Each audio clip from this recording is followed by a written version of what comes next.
आज मैं BSSC serial 3 का साइंस विषय का 25 क्वेश्चन का दूसरा टेस्ट सीरीज शुरू करने जा रहे हैं। पहला जो टेस्ट सीरीज शुरू किए हैं उसमें बहुत सारे बच्चे विद्यार्थीगण जो हैं वो बहुत अच्छा ही सराहना किए हैं। तो आज मैं आप लोगों के लिए जो सचिवालय सहायक का परीक्षा देने वाले हैं उनके लिए दूसरा टेस्ट सीरीज आज शुरू करने जा रहे हैं। ये है, आप देखिए, ये टेस्ट 2। पहला क्वेश्चन है, किस ताप पर ध्वनि का वेग 332 मीटर प्रति सेकंड होता है। ये हमेशा क्वेश्चन ध्वनि चैप्टर से अगर पूछता है तो इसको निश्चित पूछता है कि किस ताप पर ध्वनि का वेग 332 मीटर प्रति सेकंड होता है। तो वे है 0 डिग्री सेंटीग्रेड। 0 degree centigrade. उसके बाद है, सोने के आभूषण बनाते समय इसमें मिलाया जाता है। जब सोनार जो दुकान खोले हुए हैं वे सोने का जब आभूषण बनाते हैं तो उसमें कॉपर का इस्तेमाल किया जाता है। ये हमेशा प्रश्न पूछा जाता है। तो इसका उत्तर हो जाएगा, सोने के आभूषण बनाते समय इसमें मिलाया जाता है। क्या मिलाया जाता है? तो कॉपर, Cu।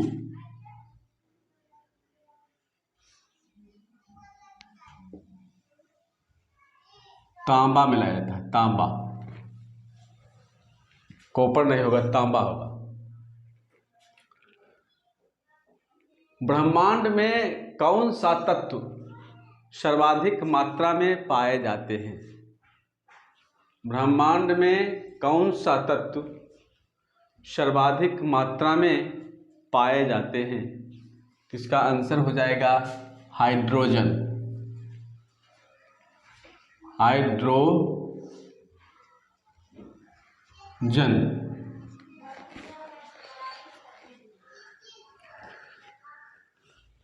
उसके बाद है क्वेश्चन नंबर 4 है कि सबसे अधिक वेधन क्षमता होती है। आखिर किसकी वेधन क्षमता होती है भाई? तो किरण जो है, एक्स किरण, वाई किरण, अल्फा, बीटा, गामा, रेडियो तरंगे जो हैं इनमें पूछता है। अब ऑप्शन के अनुकूल प्रश्न जो पूछता है उसमें ऑप्शन क्या है, उस ऑप्शन में अगर दिया हुआ रहेगा तो आपको पता चल जाएगा कि इस प्रश्न का पूछने का उद्देश्य क्या है। तो सबसे अधिक वेधन क्षमता वाले किरण जो होता है वो गामा किरण होता है।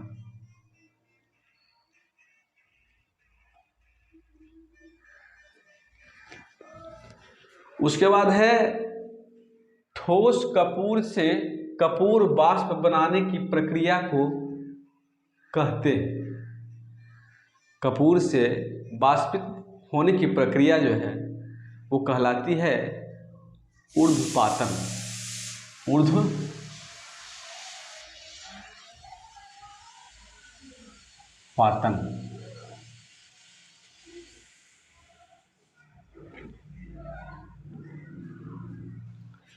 अब है, सबसे हल्का तत्व कौन है? अब सोचिए, तत्वों की कुल संख्या वर्तमान में 122 से अधिक खोजी जा चुकी है। तो इन 122 तत्वों में हमारा प्रश्न है सबसे हल्का तत्व कौन सा है। ये हमेशा प्रश्न पूछता है। ये जो है कि सबसे हल्का तत्व कौन सा है, किसी भी प्रतियोगिता परीक्षा में जाइएगा परीक्षा देने के लिए तो अक्सर हाँ सबसे हल्का तत्व के बारे में पूछा जाता है। तो सबसे हल्का तत्व है हाइड्रोजन। हाइड्रोजन। उसके बाद है अगला प्रश्न, सूर्य के प्रकाश से कौन सा विटामिन प्राप्त होता है? सूर्य के प्रकाश से जो विद्यार्थी सचिवालय सहायक की परीक्षा तैयारी कर रहे हैं उन्हें प्राप्त होगा कि ये जो प्रश्न है कि सूर्य के प्रकाश से कौन सा विटामिन प्राप्त होता है, कौन कौन सा परीक्षा में नहीं पूछा गया है।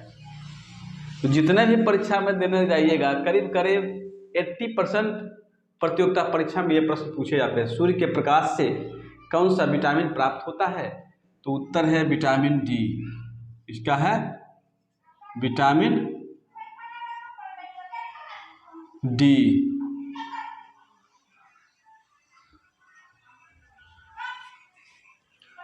उसके बाद है पुराने तैल चित्रों के रंगों को फिर से उभारने में काम आता है। क्या काम आता है भाई? किसका इस्तेमाल किया जाता है पुराने तैल चित्रों को समाप्त करने के लिए, हटाने के लिए? तो इसमें आता है हाइड्रोजन पेरोक्साइड। हाइड्रोजन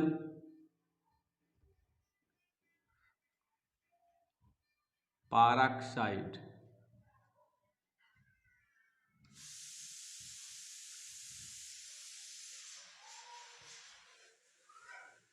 खाना पकाते समय सर्वाधिक मात्रा में नष्ट हो जाते हैं। अब सोचिए, क्या बिना खाना पकाए हुए कोई व्यक्ति भोजन करता है? नहीं करता है। लेकिन प्राचीन समय में, जिस समय में किसी प्रकार के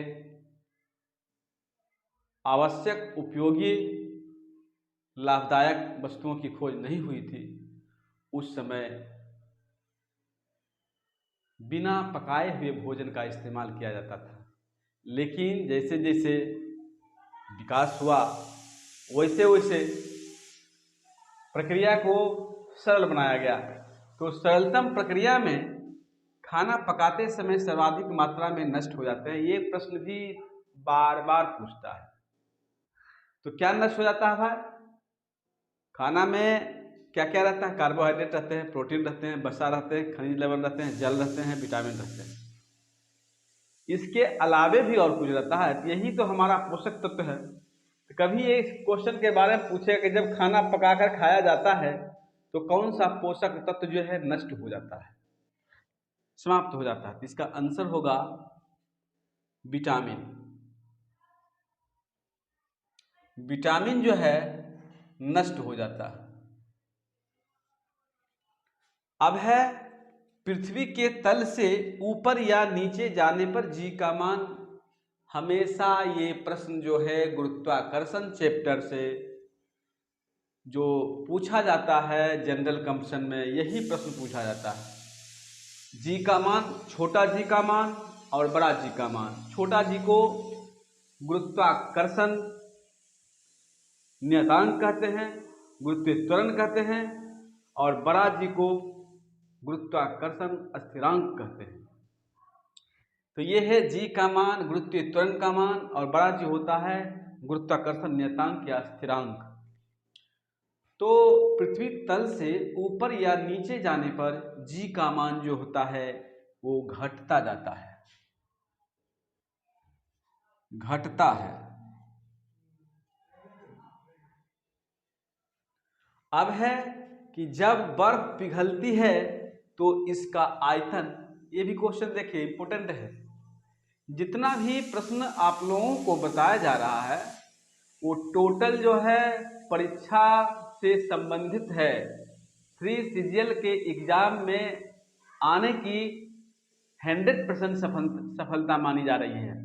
उसी प्रश्न को हम साइंस का टेस्ट सीरीज बना करके आपको दे रहे हैं। जब बर्फ पिघलती है तो इसका क्या होता है? इसका भी आयतन घटता है, आयतन घटता है, आयतन घटता है। अगला क्वेश्चन है, वह ताप जिस पर सेंटीग्रेड और फ़ारेनहाइट, हमेशा ध्यान दीजिए, सेंटीग्रेड और फ़ारेनहाइट ये जो है तापक्रम नापने का अलग अलग इकाई है, कोई छोटा है कोई बड़ा है। तो कहता है कि वह ताप जिस पर सेंटीग्रेड और फ़ारेनहाइट बराबर होता है, तो इसका है answer -40 degree, -40 degree centigrade.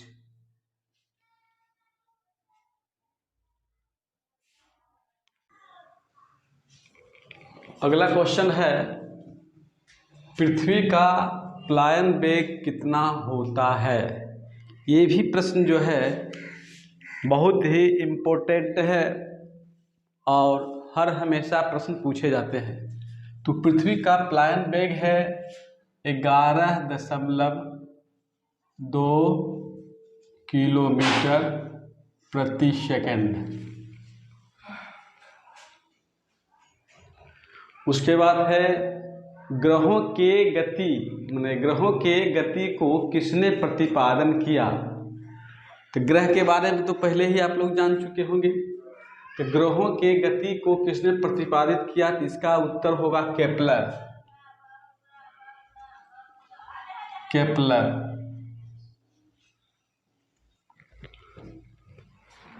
Hydrogen bomb आधारित है। देखिए यहाँ दो दिया गया, हाइड्रोजन बम भी दिया गया है और परमाणु बम भी दिया गया है। तो बम जो है एक विखंडन की प्रक्रिया और एक संलयन की प्रक्रिया। तो विखंडन की प्रक्रिया में एक भारी नाभिक जो होता है छोटे छोटे नाभिकों में टूट जाते हैं, और संलयन की प्रक्रिया में होता है छोटे छोटे नाभिक मिलकर के एक भारी नाभिक का निर्माण कर देते हैं। एक का अर्थ होता है टूटना और एक का अर्थ होता है जुटना। तो हाइड्रोजन बम जो है ये संलयन की प्रक्रिया पर आधारित है, संलयन, नाभिकीय संलयन। और परमाणु बम जो है ये है विखंडन की प्रक्रिया पर आधारित, विखंडन। इसका होता है फ्यूजन, इंग्लिश में होता है फ्यूजन, फ्यूजन। इसका होता है फिशन, FISSION, फिशन माने विखंडन, और फ्यूजन माने संलयन। उसके बाद है अस्पष्ट दर्शन। अस्पष्ट दर्शन की न्यूनतम दूरी कितनी होती है। माने अस्पष्ट दर्शन का मतलब हुआ कि हमारा आँख जो है वो स्पष्ट रूप से कितने दूरी तक को देख सकता है, इसीलिए इसको बनाया गया अस्पष्ट दर्शन। माने किसी प्रकार की ना कठिनाई होते हुए साफ साफ दिखाई देना। तो अस्पष्ट दर्शन की न्यूनतम दूरी होता है 25 सेंटीमीटर।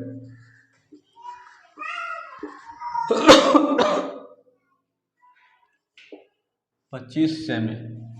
उसके बाद है अगला, प्रकाश के तरंग सिद्धांत को किसने प्रतिपादन किया।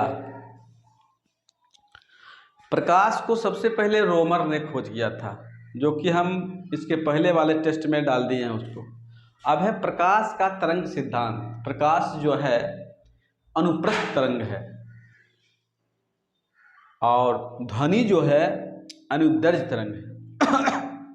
तो प्रकाश के तरंग का सिद्धांत को प्रतिपादन किया था हाइजन ने, हाइजन।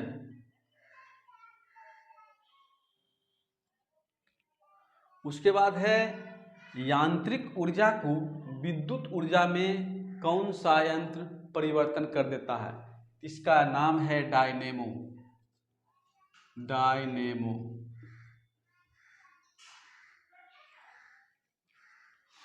उसके बाद है सूर्य ग्रहण के समय सूर्य का कौन सा भाग दिखाई देता है। इसका आंसर है प्रभात मंडल, प्रभात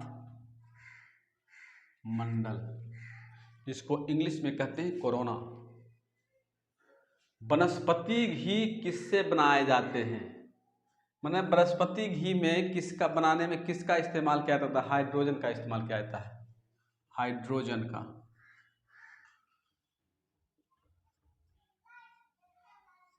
ये प्रश्न पूछा जाता है कि वनस्पति घी बनाने में कौन सा तत्व का इस्तेमाल किया जाता है? तो उत्तर है इसका हाइड्रोजन। दूध में कौन सा विटामिन नहीं पाया जाता है? सपोज कीजिए, देखिए विटामिन रहते हैं दूध में, लेकिन इसमें है कि कौन सा विटामिन प्रश्न पूछता है कि परीक्षा में कि दूध में कौन सा विटामिन नहीं पाया जाता है, दूध में कौन सा प्रोटीन नहीं पाए जाते हैं, या दूध में कौन सा प्रोटीन पाए जाते हैं। लेकिन यहाँ प्रश्न इसमें जब भी दूध से विटामिन के बारे में पूछेगा तो यही पूछता है कि दूध में कौन सा विटामिन नहीं पाया जाता है। तो इसका आंसर है विटामिन सी, विटामिन सी। उसके बाद है लड़का पैदा होता है, लड़का पैदा होता है जब क्रोमोसोम XY रहेंगे। सिरका में पाया जाता है एसिटिक एसिड पाया जाता है, एसिटिक एसिड,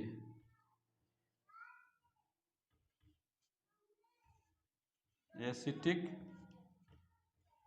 एसिड। क्वांटम सिद्धांत के प्रतिपादन कौन किया था?